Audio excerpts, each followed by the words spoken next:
Buenas noches, ¿sí me escuchan? Muy buenas noches. Muy buenas noches, Sí, profe, sí le escuchamos.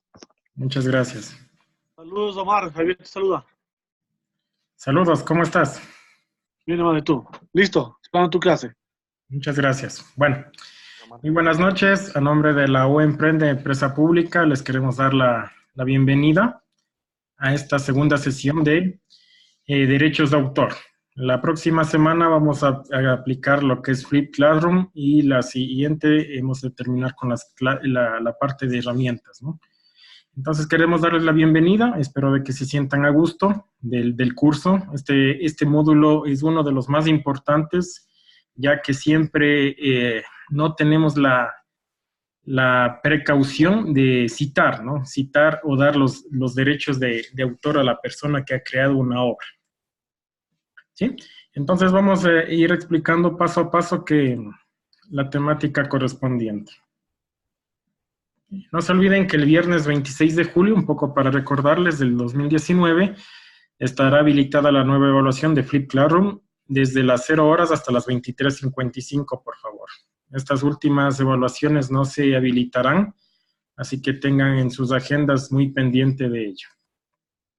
Dentro de nuestra temática vamos a tener el free, el open source software, el Creative Commons, el uso correcto de imágenes, en etiqueta, plagio y honestidad académica. Entonces vamos a hablar sobre Free Open Source Software. Como pueden verlo ustedes en la imagen, bueno, esta parte de Free Open Source existe un poco de controversias, ¿no? Por la palabra free. Sí, porque la mayoría lo entiende como free como parte totalmente libre, ¿no? Y no es así. Depende del tipo de libertad y de qué tipo de software se lo puede ir aplicando.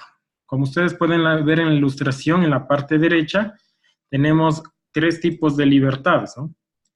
Tenemos la libertad 0, que es para usar un programa con cualquier propósito, puede ser educativo, corporativo, de lo que ustedes quieran. Libertad 1 es la libertad de estudiar cómo trabaja el programa y adaptarlo a sus necesidades. Por lo general, la libertad 1 se lo trabaja en un sistema contable en sí, como ejemplo, ¿no? La libertad 2 es la libertad de distribuir copias para que pueda ayudar a otra persona. Aquí se lo puede utilizar en los foros, los wikis, ¿sí? Que son para instalar. Y libertad 3 es la libertad de distribuir copias de sus versiones modificadas a terceros, ¿sí?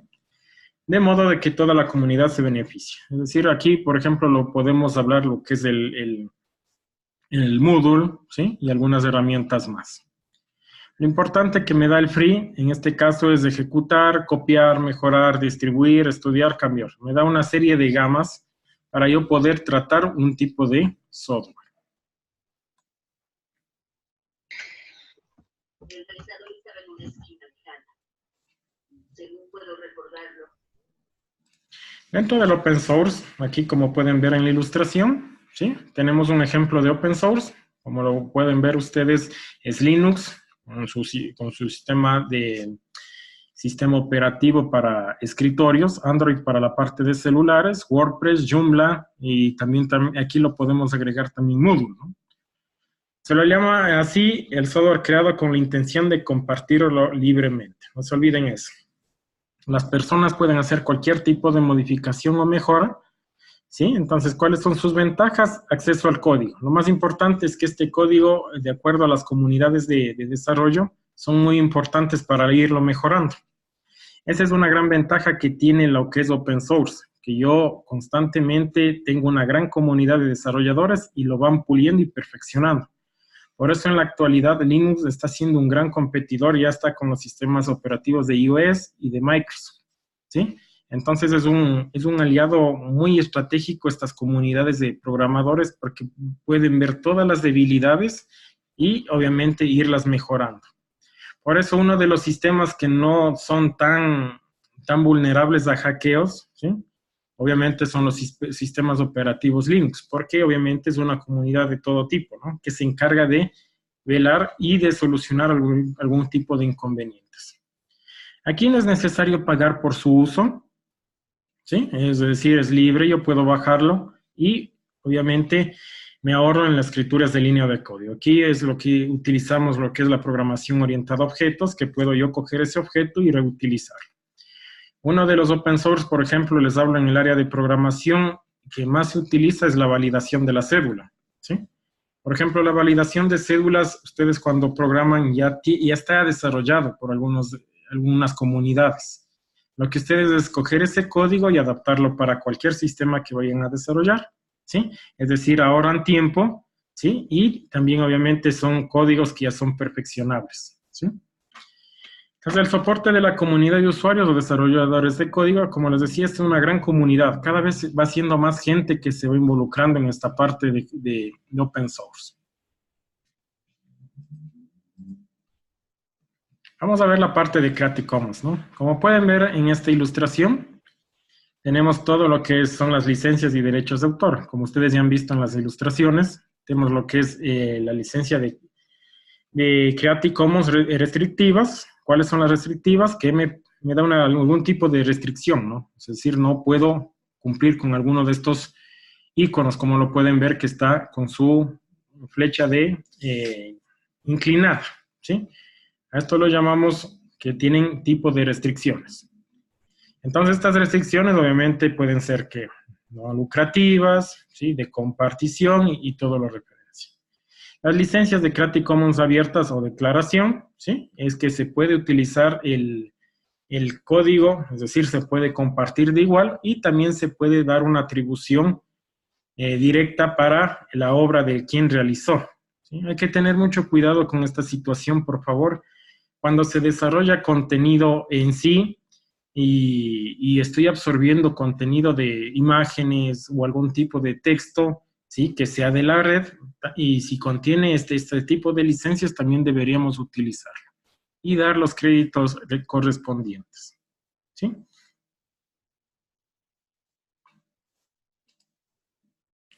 Algunas herramientas para buscar recursos Creative Commons, como lo pueden ver, ¿sí? Google es uno de los grandes aliados. En este caso, Google, la ventaja que tiene es que tengo mi barra de herramientas, ¿no? Mi tipo de búsqueda.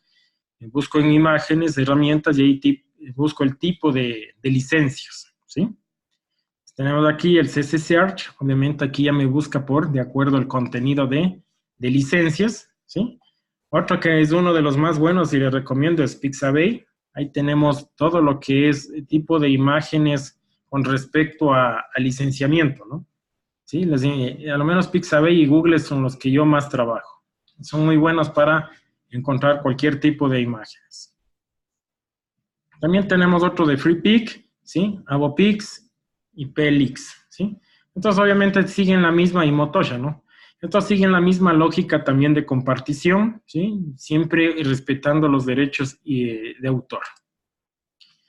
Esta es ustedes como ya han de haber trabajado en esto, ¿no? Es una de las características donde se establece la licencia de Creative Commons, ¿sí? Entonces, esta página es en creativecommons.org, en Choose, es decir, yo genero mi licencia. Por ejemplo, yo tengo una peculiaridad que en mi blog yo tengo puesto licencias, ¿sí? Entonces, ustedes en cualquier documento que ustedes desarrollen, es de su propia autoría, tratemos ya de manejar este tipo de licencias. Obviamente es algo que ustedes ya le ponen un valor agregado porque esto ya tiene sus derechos y no puede ser que copiado o generar ingresos de acuerdo a ello, ¿no? Ya depende de su criterio, de cómo quieren compartir más que todo, ¿sí? Les recomiendo a los que utilicen blogs, los que tengan algún canal de YouTube y suban sus videos de YouTube, también es interesante que agreguen este tipo de licencias.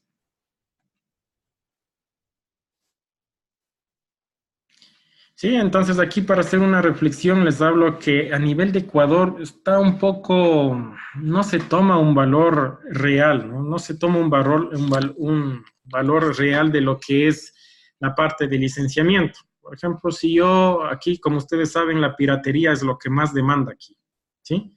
Entonces, pero no hay castigos rigurosos. Ese es el inconveniente, ¿no? No hay castigos rigurosos, no hay penalidades tan grandes. Les hablo de que la gran penalidad llega hasta un año y medio, ¿sí? Por reproducciones totales de tanta información, ¿sí? Entonces, o sea, las penalidades son tan mínimas que por eso el usuario abusa de esto, ¿no? Entonces les invito a de que hagamos una reflexión. Todo mundo cometemos este inconveniente de coger y coger cualquier tipo de imágenes, ¿no? Y cuando trabajen ustedes a futuro como tutores virtuales, obviamente aquí hay un equipo de diseño instruccional, ¿sí? Que les va a dar ese soporte de qué información pueden coger o qué tipo de imagen coger para poder ser plasmado en las plataformas virtuales. ¿Alguna pregunta que tengan hasta ahí, por favor? ¿Sí? ¿Todo está bien? Ya, perfecto. Entonces, esto es, ¿qué precauciones tenemos antes de usar una imagen, ¿no? Obviamente, verificar los derechos de autor. Siempre en la parte mínima está del contenido de imagen, siempre están los derechos de autor, de acuerdo al tipo de imagen, ¿no? Usar imágenes con marcas de agua, por lo general, este es como un filtro que tienen algunos autores, poner esa marca de agua. Si me da esta marca de agua, como lo pueden ver aquí, obviamente también el contenido ya deja de ser profesional, ¿sí? Pierde su calidad. Entonces, en toda índole, tratemos de no utilizar eso, ¿sí? Evitar imágenes con logotipos, que eso puede repercutir muchas sanciones, porque, por ejemplo, coger iconos o logotipos de otras universidades y plasmarlo en nuestra plataforma sí nos puede repercutir mucho, ¿no? Entonces hay que tener mucho cuidado con los logotipos. Y si los voy a utilizar, obviamente solicitar el permiso correspondiente al autor, mediante una carta de intención, de que se quiere ir trabajando con este tipo de imágenes, ¿sí? Y siempre verificamos las propiedades de la imagen descargada. Eso podemos hacer al viceversa, ¿no? Lo que estaba en el contenido, coger mi imagen y hacer una búsqueda de esa imagen en sí para ver qué relación tiene con otras subidas de esa misma imagen. ¿Sí? Entonces, ¿cuáles son las precauciones antes de usar una imagen? Fotografiada, obviamente, solicitar el consentimiento por escrito de la persona, ¿sí? Hay que tener mucho cuidado, a lo menos cuando son, y aparte de fotografías profesionales, ¿no? Si es un famoso y quieres obtener de esa imagen beneficios comerciales, solicita el permiso. Hay, por ejemplo, casos de que la gente toma y justo pues, por ahí aparece algún famoso y lucran de ello, obviamente sí puede conllevar a muchas sanciones, hasta penales, ¿no? Entonces, cuando se pide permiso, ahí existen sus agentes por lo general, y los agentes manejan porcentajes, ¿sí? Porcentajes de acuerdo al nivel de cómo está plasmada la imagen y a dónde quiere llegar esa imagen, ¿sí? Entonces, caso contrario, lo que dice aquí viola la intimidad, ¿no? Como les decía, puede llegar a un caso penal. Tener cuidado con el uso de una imagen fotografiada en la que aparezca alguna marca reconocida. Sí, aquí, por ejemplo, no sé si han visto cuando existen algún tipo de publicidad en los canales de televisión y no tienen esa representación de derechos de autor, lo tapan, ¿no? ¿Sí? Lo tapan esa marca, obviamente, para respetar eso, ¿sí? Porque conlleva muchas sanciones. Estados Unidos, por ejemplo, es una donde más sanciones, Estados Unidos y Rusia se lo considera como una donde más sanciones se los da a la gente que infringe este tipo de intimidad, ¿no? Hacia las personas que son fotografiadas. No usar imágenes donde aparezcan menores de edad, mucho cuidado también eso, ¿no? Sí, entonces, ahora, por ejemplo, no sé si se acuerdan me voy a meter un poco en la política, aunque no me gusta, ¿no? Rafael Correa, por ejemplo, tuvo un gran inconveniente porque uno de sus comerciales políticos utilizó niños, ¿no? Entonces aquí hubo un inconveniente porque también es prohibido utilizar niños para cualquier tipo de beneficio. Así sea social, es prohibido. Tengan mucho cuidado en esa situación. Sí, entonces, ¿qué tuvo que hacer Rafael Correa con su equipo? Obviamente pedir disculpas a toda la comunidad a nivel escrito y también hacer una indemnización en la parte de los padres de familia, ¿sí? De los chicos. Entonces hay que tener mucho cuidado, ¿no? La fotografía de una persona que ocupa un cargo público o tiene una profesión relevante o proyección pública no se considera intromisión, ¿sí? Obviamente, como son entes públicos, por ejemplo, políticos, y ustedes aparece por ahí, no se entra como la parte de intromisión, ¿no? ¿Sí? ¿Qué imágenes puedo subir a Wikimedia Commons, no? Wikimedia Commons, ustedes ya lo han de haber utilizado. Yo también lo utilizo muy bien, es una de las potentes herramientas. ¿Sí? Entonces, es como una Wikipedia, ¿no? En vez de Wikipedia, es obviamente de contenido multimedia en sí. Entonces, este Wikimedia Commons, ¿qué me da la alternativa de subir imágenes? ¿Sí? De acuerdo, obviamente, con derechos de autor. Entonces, cuando son imágenes creadas por ustedes, esto debe incluye fotos y videos de paisajes naturales, plantas y animales, ¿no? Esto obviamente influye de que un paisaje todo mundo lo puede tomar, ¿no? O un video se puede realizar a cualquier tipo de paisaje natural, o sea, no hay una limitación de tomar un paisaje, ¿sí? Es decir, coger la foto de una persona que la ha utilizado como publicación de algunas revistas, como para mi propio beneficio, ahí tengo inconvenientes, ¿sí? Pero si yo tomo justo en la misma posición que tomó el anterior fotógrafo, no involucra, ¿no? No involucra eso de que tenga penalidad. Otras son figuras públicas y gente fotografiada en lugares públicos, ¿no? Por ejemplo, a veces cuando ustedes se toman fotografías y a veces tienen gente que está atrás de ustedes, ¿no? A veces ha habido inconvenientes y cuando suben saben tener algún tipo de problemas. Eso no implica, ¿no? No implica ningún tipo de sanción porque no es con consentimiento de seguimiento o intromisión, ¿sí? Objetos artísticos útiles o inútiles, ¿sí? En este caso también, ¿no? Cuestiones de artes, obviamente siempre y cuando esté ahí la firma del autor de esa obra, ¿no? Les hablo en ese sentido. Dibujos, diagramas, mapas y archivos de audio creados por ti. Eso puede ser, obviamente, todo lo que he realizado bajo mi autoría debe ser subido sin ningún problema, porque es mío, prácticamente. ¿Sí? Entonces aquí me da como un consejo, que al subir tus imágenes a Wikimedia Commons, estás autorizando el trabajo. ¿Sí? Es decir, ustedes están dando los derechos de autor para que sea copiado, modificado, reproducido y vendido también, ¿no? Sí, hay que tener mucho cuidado. Si es que ustedes suben esa imagen a Wikimedia Commons y después se arrepienten de haberla subido y alguien lucra, obviamente ustedes ya tienen ese registro, ¿no? Ya tienen esa huella de que sí fue subida y que puede ser utilizada. ¿Sí? ¿Qué imágenes no son autorizadas, no?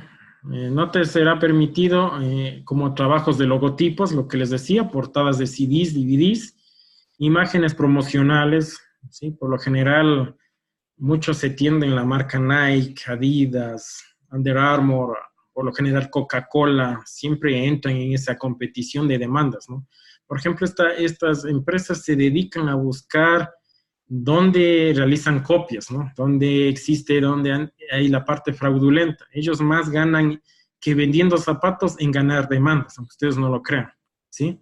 Entonces, por ejemplo, hay ahora un equipo de profesionales de estas grandes marcas que pasan por toda Latinoamérica, ¿sí?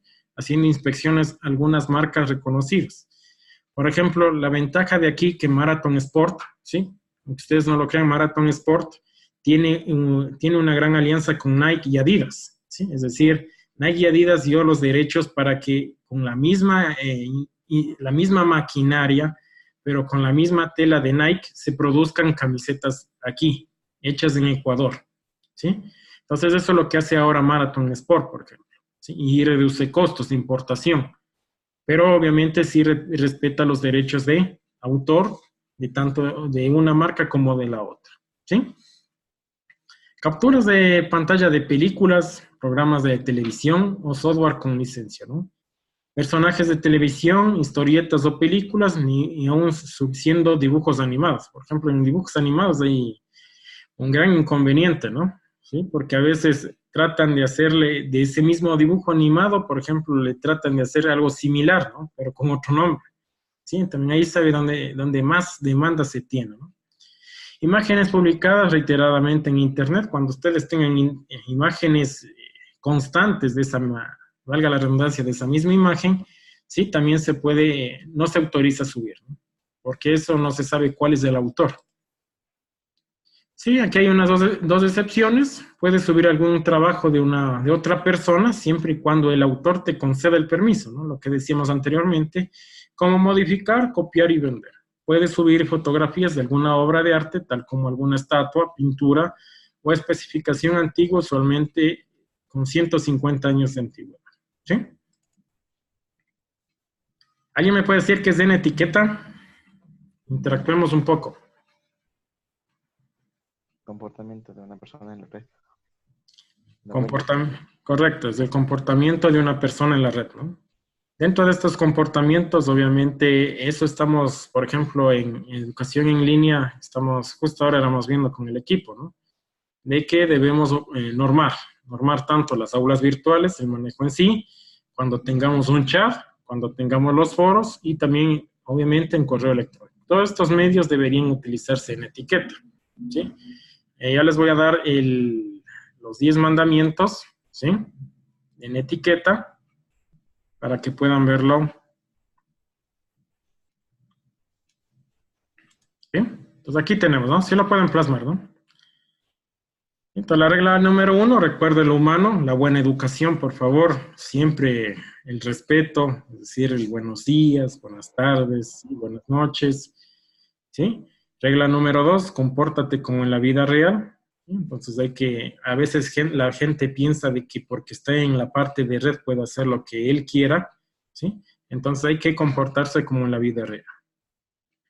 Sepan en qué lugar del ciberespacio está, ¿no? Hay a veces espacios donde realmente es parte académica y hay gente que a veces se pasa de la raya con algún chiste, algún cuento, alguna anécdota que quite el hilo, ¿no? Quite el hilo de lo académico.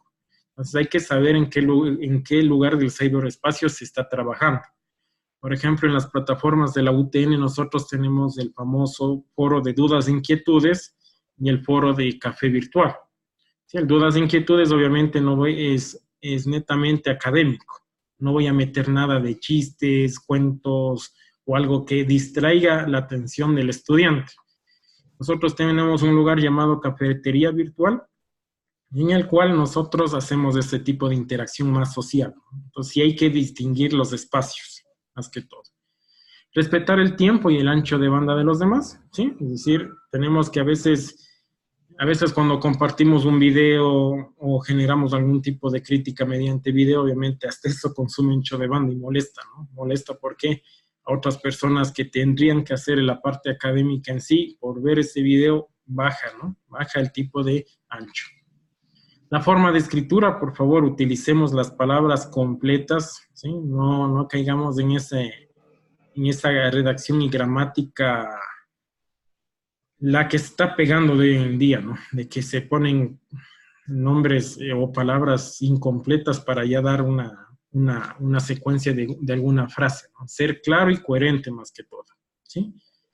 Para en este caso no distorsionar el mensaje, ¿sí? Hay que ser sencillos, agradables y la parte educativa, ¿sí? Parte educada, perdón. Otra de las más importantes, comparte el conocimiento de expertos. Eso es lo que nos falta, lo que siempre les voy puliendo de que deben ser colaborativos, ¿no? Por ejemplo, hasta ahora no veo en fase 2, creo que en una de las fases que un artículo lo publicaron, ¿no? Un artículo de algo de tecnología educativa, ¿no? Que se le felicita, ¿no? Pero por lo general el resto de fases no se lo ha trabajado muy bien en este sentido. Sí, obviamente, si yo voy a publicar conocimiento de expertos, debe ser del área que estamos manejando, ¿sí?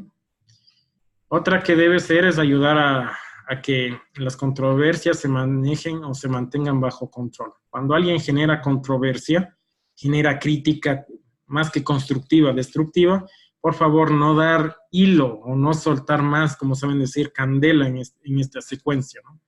Hay que manejarlo con prudencia, ¿sí? Con paciencia, y más que todo lo que debe aplicar el docente tutor es un tipo de amonestamiento verbal por interno a la persona que genera este tipo de críticas, y si son excesivas, son constantes, siempre generan este tipo, prácticamente la expulsión, ¿sí?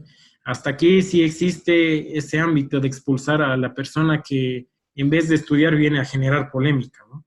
Entonces sí hay que tener siempre bajo control las controversias, ¿sí? Respete la privacidad de los demás. ¿Sí? A veces tratamos de sacar información de las demás personas o contamos información de nuestros compañeros. Tengamos mucho cuidado en ese sentido, ¿no? Como a veces la plataforma también les da la opción de ver sus contactos, ver direcciones, entonces tengan mucho cuidado y respetar los datos en sí, más que todo, ¿sí? Regla número 9, no abuse de las ventajas que pueda usted tener, ¿no? No aprovecharse de las ventajas de tener conocimiento o el acceso de distintos sistemas, ¿no? Por lo general esto se da cuando son administradores de sistemas, ¿sí? Entonces ahí hay que tener que no hay que abusar de esa información, porque mal o bien todavía sigue siendo privada para el resto de comunidades, ¿sí? Entonces otra, excuse los errores de otros, recuerda que todos somos humanos y por lo tanto todos nos equivocamos, ¿no? O sea, si alguien por ahí se equivocó, obviamente tenemos que dar ese apoyo moral de que se equivocó y para que no vuelva a cometer, ¿no? Entonces no se olviden que esta fuente está extraída, ¿no? De eduteca.org. Esta la voy a plasmar también en el material, ¿sí? Y esto también, por ejemplo, ya está plasmado en lo que es en el curso para estudiantes, ¿no? Para estudiantes de nivelación, ¿sí? Porque hay que también manejar un poco la normativa y la coherencia y el respeto hacia los demás.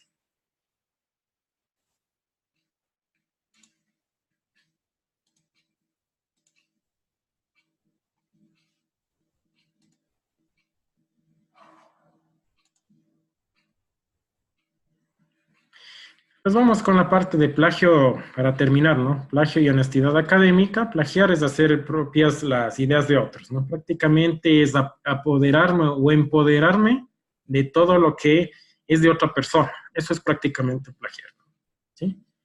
Implica infracción de derechos de autor, por lo tanto es primordial citar, ¿no? Siempre, bueno, ahora está de moda todo lo que es citación, ¿no? Eso siquiera la cultura a nivel ecuatoriano ha mejorado, ¿sí? Por ejemplo, si hiciéramos una comparación de las tesis de hace 10, 15 años con las tesis de ahora, sí hay un cambio abismal, ¿no? Sí hay un cambio abismal de cómo se redactaban tesis antes hasta cómo se redactan en la actualidad, ¿sí? Entonces, sí, ese cambio de cómo citar se implica mucho cambio de mentalidad en sí, más que todo, ¿sí? Pero esto no ha sido fácil, ¿no? Ha habido muchos inconvenientes. Por ejemplo, ahora lo que se implica es que al estudiante desde primer semestre implicarle a la investigación, implicarle a las normas APA. Por ejemplo, en las instituciones de educación superior ya desde el primer semestre tienen investigación. Esto implica que comience a buscar esta información siempre y cuando respetando los derechos y propiedad intelectual de la persona que redactó, para que cuando él haga su trabajo de titulación, prácticamente lo maneje correctamente, ¿sí? Entonces, ¿cómo evitar el plagio? Reconocer la autoría. Más que todo es reconocimiento de las autorías, ¿sí? Mediante la citación, obviamente hay varios tipos de cómo citar, ¿no? APA, Chicago, IEEE y otros. Por lo general, algunos artículos científicos lo manejan en normas APA. Por ejemplo, en la parte de Chicago y IEEE son cuando ya se indexan a revistas en bases de datos importantes como Scopus, ¿sí? Y otras. Entonces, esto ya depende de qué tipo de manejo de estándar es de cada revista en sí, ¿sí? No abusar de la extensión o cantidad de citas. Por ejemplo, yo cuando reviso una tesis, me he percatado, por ejemplo, de que utilizan la misma cita como 5 veces, ¿sí? O sea, cogen una gran cantidad de texto y piensan que citarle al mismo siguen respetando, ¿no? Eso se comete como una infracción ya, ¿sí? Entonces pueden utilizar máximo 2 o 3 párrafos para poder citar, ¿sí? Escribir la referencia bibliográfica completa, por favor, según el estilo utilizado. Esto es el estilo de acuerdo como pide acá, ¿no? APA, Chicago y IEEE. Aquí tenemos herramientas gratuitas, ¿sí? Por ejemplo, Plagium, quisieran utilizarlo ustedes. Plagium.com y PaperWriter se utilizan a nivel gratuito, ¿sí? Son herramientas donde ustedes pueden utilizar para manejar esto de lo que es el plagio, ¿no? A nivel, por ejemplo, de instituciones, se tiene un convenio con Urkund y Turnitin, son de como una de las dos más importantes a nivel mundial en lo que son herramientas comerciales para lo que es el plagio. Nosotros a nivel de educación en línea, por ejemplo, hemos empatado lo que es el Moodle con la herramienta Urkund, ¿no? Es decir, el estudiante apenas sube su documento en la plataforma virtual, el docente ya lo puede ver plasmado directamente ya el nivel de plagio. ¿Sí? Es una gran ayuda que tiene esta herramienta de Moodle para ahorrarse tiempo en el nivel de plagio, ¿no? Turnitin también ha sido un gran competidor de Urkund, ¿no? Por ejemplo, Blackboard y Canvas utilizan mucho Turnitin para el manejo de lo que es herramientas de plagio. ¿Sí? ¿Preguntas que tengan, por favor? Ha sido un placer verles. Omar, Un poco buenas noches. cansaditos. Omar, Dime, Lucía. yo quería hacer una sugerencia más Dime. sobre eso de Creative Commons. ¿Me escuchas? Sí. Sí, sí te escucho. Ya, sobre eso de Creative Commons, no sé si es que podemos tener un desarrollo completo de cómo ingresarnos a la página, qué pasos seguir, hasta terminar el trabajo, porque a mí me costó muchísimo trabajo y hasta ahora no termino de subir ese trabajo. Bueno, ya les voy a hacer un video instructivo de cómo realizarlo, ¿no? Aunque esta es la etapa del trabajo autónomo, ¿no? Ir investigando, analizando, pero no se preocupen, si es que la mayoría tiene inconvenientes en ese sentido, haré un video corto de unos 5 minutitos exagerando de cómo es el proceso y con todo gusto le de subir en esta semana, ¿no? Para que Gracias, Omar. Buenas noches, Omar. Yo tenía una pregunta. Cuando nosotros hacemos tesis y ahí ponemos imágenes, qué sé yo, un ejemplo, ¿no? De unas niñas o de donde nosotros desarrollamos nuestro proyecto. Ahí nosotros tendríamos que también pedir autorización para poner las fotografías ahí de las personas que estén. Sí, mi estimada Cristina, debes pedir autorización y esas autorizaciones deben estar escaneadas y puestas en la tesis, ¿sí? Como anexos. Hay que tener mucho cuidado en ese sentido porque como tu tesis va a ser subida a un repositorio, obviamente esto va a ser plasmado a nivel mundial. Está usted con algunas personas. Entonces, usted va a subir a un trabajo. Sí, entonces como esto es subido a nivel mundial, obviamente también puedes incurrir en algunas infracciones, ¿no? Como te digo, a nivel de Ecuador todavía no existe esa cultura, ¿no? De demandar, de molestar por eso, pero sí tengan mucho cuidado cuando a lo menos son ustedes docentes del área de trabajo con niñas, niños, tengan mucho cuidado a futuro más que todo, ¿sí? Buenas noches, Omar, un gusto saludarle. Yo tengo una inquietud respecto al derecho de autor.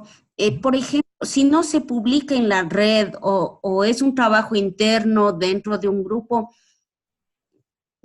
obviamente que mi moral si me dice es un plagio porque copié una diapositiva, por decirle, ¿no? Pero si no se publica, me supongo que no hay conocimiento, ¿no es cierto? No conoce el resto. Claro. Irmita, si es que es un trabajo interno y no es divulgado a nivel nacional y mundial, obviamente ahí queda, como dices tú, ¿no? A la conciencia de uno, ¿sí? Hasta que el mismo autor se entere. Porque obviamente hay, por ejemplo, ha habido casos de que hay autores que no se han enterado en años, ¿no? Y pasado unos 10, 15 años comienzan a enterarse de todo el nivel de copias que han realizado. Entonces hay que tener mucho cuidado. Tal vez el hecho de que no se dieron cuenta esos primeros años, no hay que abusar más que todo, ¿no? Y más que todo es importante que a veces tenemos miedo de decir a la persona para pedirle permiso, ¿no? Es importante también hacerle tomar en conciencia a la persona de que voy a compartir ese documento que él gana reputación digital, ¿sí?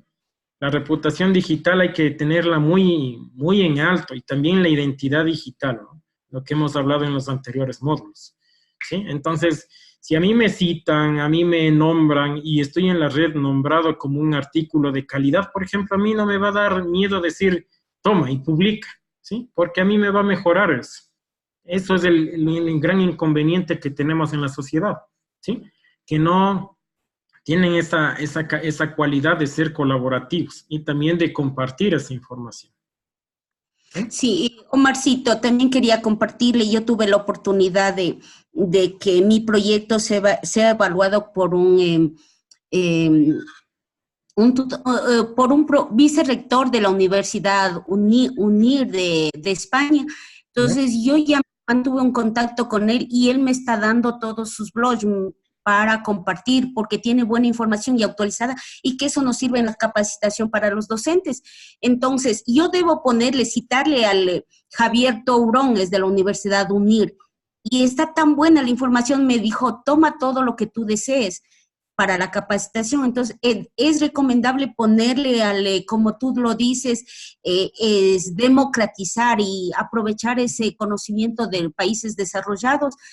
Y es conveniente ponerle el autor en esas presentaciones, en esa información, por favor. Sí es importante, Irmita, ¿no? Manejar lo que es el autor, pero como te decía, así la persona tenga mucho contenido rico, no trates de abusar de ese mismo autor, ¿sí? O sea, es decir, no pongas todos tus contenidos solo del mismo autor, ¿sí? Eso también involucra hasta cansancio al lector. Porque va a decir, entonces, ¿qué trabajo hizo de investigación la persona? ¿Sí? Porque el trabajo de investigación es buscar y recolectar información bibliográfica. Esa es la investigación, ¿sí? La bibliográfica, ¿no? La investigación bibliográfica les da. Entonces, esto es recolectar información y yo ir filtrando. En el caso de que puede ser que tenga un buen blog, ¿no? Pero si tú mencionas mucho en este sentido de la parte de ese blog, ten mucho cuidado que puedes cansar al lector, ¿no? Y siempre cuando trabajes con UNIR, trata de trabajar con el nombre del autor y también citando a la universidad, porque la universidad absorbe todo el contenido de derechos de propiedad intelectual de lo que publican dentro del campus de UNIR, ¿no? ¿Listo? ¿Alguna otra pregunta? Tengo 2 minutos con 40 segundos. No sé si alguien... Tengo otra preguntita para cerrar el bloque. ¿Sí? Entonces, a ver. Solo quería pedirte de favor que no subas a la plataforma las videoconferencias, tanto la primera como la segunda que está siendo grabada. Y otra cosita que quería abordar es que en lo del Flex no estamos solamente refiriendo al uso. Sería bueno y recomendable que nosotros también, como docentes que somos y preparamos nuestro propio material, nos acostumbremos y tengamos ya el buen hábito de también poner nuestros derechos de autor en los trabajos que realizamos. Es lo que quería decir. Gracias, Verito, por compartir tu reflexión. Sí, la parte de contenidos, estamos un poco editando los videos, ¿no? Porque nos ha estado fallando un poco en la parte inicial. Se están poniendo unas sombras un poco oscuras, ¿no? Entonces, bueno, eso estamos editando, este video también se está grabando. Y eso sí, ya depende de la persona, ¿no? Ir creando conciencia de que todos los contenidos que nosotros desarrollemos ya tengan tipo de licencias. O sea, ya debemos cambiar esa mentalidad. Ustedes están en una fase 2. La fase 3, la que viene, algunos ya también están adelantados, es desarrollo de contenidos, ¿sí? Ya montaje de la plataforma. Hay, por ejemplo, todos los documentos que sean de ustedes, debería estar con derechos de propiedad. Actualmente yo veo, por ejemplo, trabajos de los de fase 3 que no tienen ni uno. O sea, pasaron por fase 2 y no lo aplican, ¿no? Eso es lo que me da un poco de contradicción. ¿Sí? Entonces sí les invito a de que cuando sigan fase 3, apliquen correctamente este tipo de normativas, más que todo, que se maneja en la red, ¿no? Creo que ya me queda menos de un minuto. Quisiera agradecerles. No se preocupen que cada semana vamos a ir mejorando en este sentido de las videoconferencias. Hemos tenido un poco de intermitencia, por lo que estamos también arrancando algunos procesos de la Universidad Técnica del Norte, de lo que es de educación en línea, pero vamos a ir mejorando, no se preocupen en ello. Las comunicaciones se las ha dado a breve, con una semana de anticipación, ¿no? Entonces no hay que tener tampoco contradicciones. Un abrazo a cada uno de ustedes, a seguir trabajando y seguir motivados, que esto seguimos, ¿no? Seguimos trabajando juntos, no se olviden de trabajar en todas las tareas y cumplirlas a tiempo. Un abrazo a cada uno de ustedes.